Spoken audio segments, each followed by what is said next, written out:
कुछ लोग शिरडी से बाबा का चमत्कार देखने के लिए आते हैं, पर बाबा ये चमत्कार किसी को दिखाने या अपना बड़प्पन जताने के लिए नहीं करते।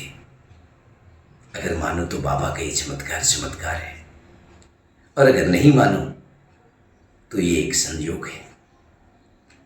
पर एक बात तो 100% सत्य है कि बाबा की नजर अपने भक्तों पर हर वक्त रहती है, और इस बात का मैंने खुद कई बार अनुभव लिया है। एक बार बाबा ने मुझे बुलाया और कहा कि ये उदी लो और नाना साहब चंदोदकर के घर पहुंचा दो। तभी मेरे मन में एक सवाल उठा कि अचानक ये उदी नाना साहब के घर क्यों?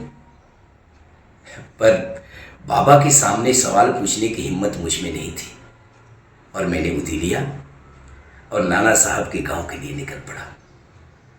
जब मैं नाना साहब के गांव पहुंचा, उस वक्त काफी रात हो चुकी थी। उनके घर तक पहुंचने के लिए मुझे कोई साधन नहीं दिख रहा था। तभी अचानक एक टांगा वाला आया और बोला, आओ बैठो, मैं तुम्हें वहां पहुंचा देता हूं। और मैं टांगे पे बैठ गया।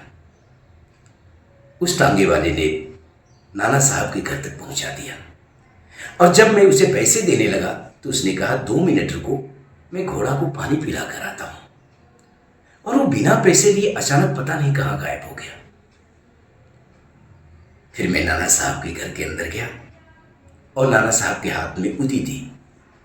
तब मुझे पता चला कि उनकी पुत्री प्रसव वेदना की पीड़ा से परेशान थी।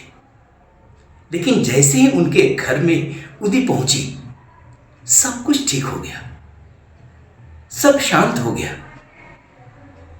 तब मुझे समझ में आया कि बाबा को अपने भक्त तक उदी पहुंचानी थी, और उदी पहुंच गई। अब इसे आप बाबा का चमत्कार कहेंगे या एक सुखद घटना?